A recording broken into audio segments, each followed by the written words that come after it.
Welcome to DEMOCREPUBLIX, where we cover the real news that matter to we the people. No wonder Google execs cried when Hillary lost. They funded Crowdstrike, the experts behind the Russia hacker story.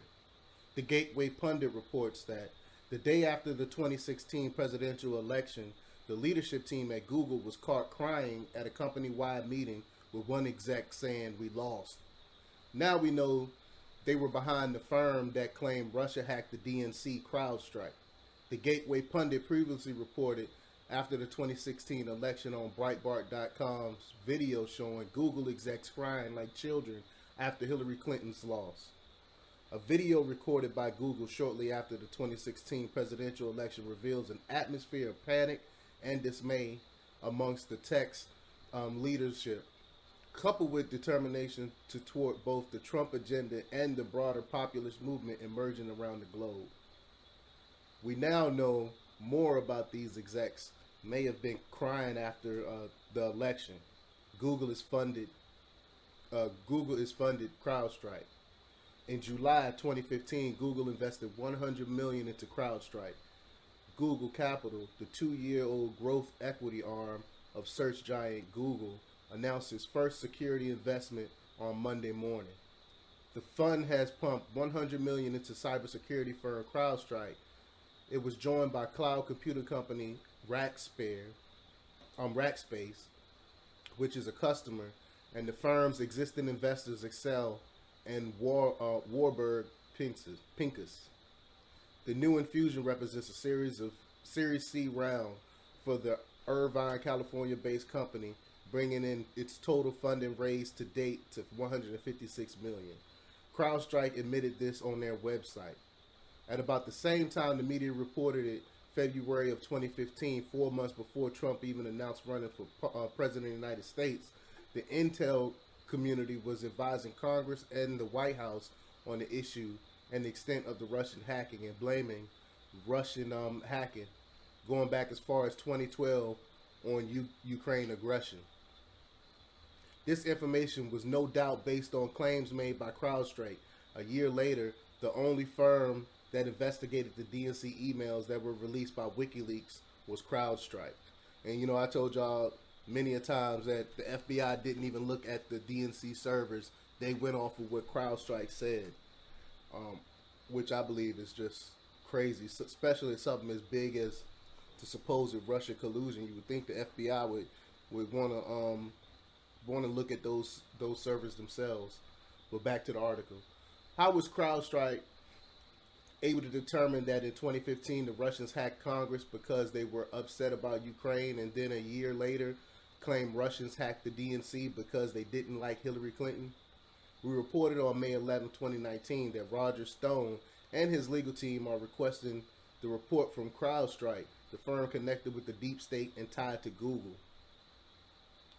Their position is that if the Mueller team and the FBI did not expect the DNC server, then how can they know that the server was hacked? This logical argument makes sense.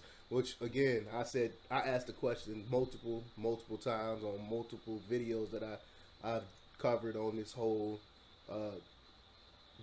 Russia hacked the DNC server thing. So if y'all want to go back and look at those old videos, but I asked the same question: how do we know that Russia really hacked the DNC servers when the FBI haven't even looked at it? We just going off a word of a company. You're supposed to be the Federal Bureau of Investigation. You know, you're supposed to look into the stuff yourself. But the article goes on to say that the chain of custody of evidence is kind of a big deal. If the FBI didn't have custody of the server, and if they never examined it, they cannot verify what happened to that data on it. Was basically the same point I've been making. The Mueller team is fighting back against the Stone team and arguing that it is not necessary to see the documents that support the Russian hack the DNC. That's preposterous. It is so obvious the Russian government orchestrated the email disclosures of 2016 campaign. Why are Mueller leftovers in the Roger Stone case asking court to relieve them of that very obligation, saying they should be not required to prove that very fact? And that's a great point that Robert Burns made. If it's obvious that the Russians hacked the DNC servers, then produce the evidence. If it's so obvious, if y'all believe in it so much and it's fact, then show the fact. Show us proof. Let us look at the servers. Let us see what y'all saw. We've been reporting for months that the entire Russian collusion delusion is a sham. To date, there has been no evidence reported that proves the DNC was hacked by the Russians. And in fact, I told y'all in another a previous video, I went over the article that explained that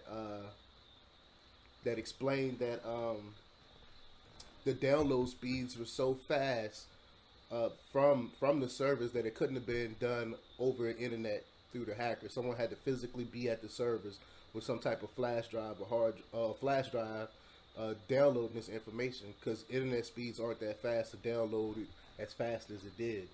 But the article goes on to say no reports to date show that the DNC server was inspected by the Mueller team and the FBI. Since this is the case, there's no way the Mueller team can claim that the server was hacked. More people believe that the DNC had emails stolen by an insider, and this is how the DNC emails reached WikiLeaks. The WikiLeaks team has stated numerous times that the Russians did not provide them with the DNC emails. And I'm inclined to believe WikiLeaks because WikiLeaks have 100% record when it comes to the information they put out. Everything WikiLeaks ever put out to this date has been 100% accurate. So I'm more inclined to believe in the WikiLeaks than I am to believe in the FBI, which haven't been known to tell lies and falsify information and stuff like that. So WikiLeaks said that they didn't get the information from the Russians. I believe it. But back to the article. Since there is no proof for the emails being hacked, the report that the Russians were involved in the collusion delusion evaporate. This would and should destroy the entire Russia sham make-believe case. All reporting has been confirmed by others in the intelligence community.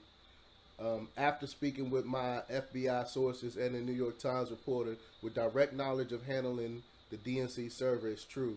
There was no direct examination or physical custody of the DNC server. And this was put out by Tony Schaefer on Twitter.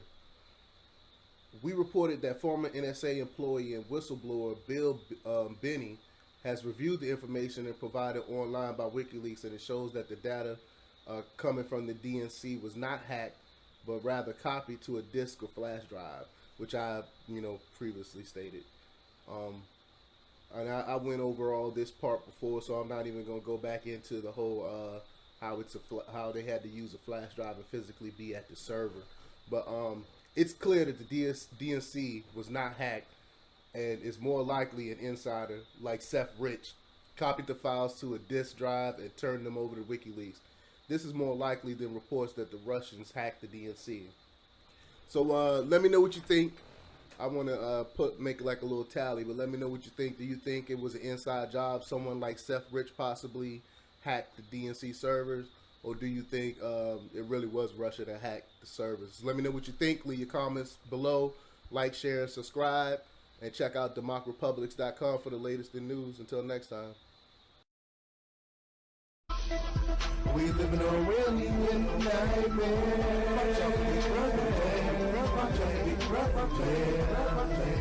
We living on a real nightmare.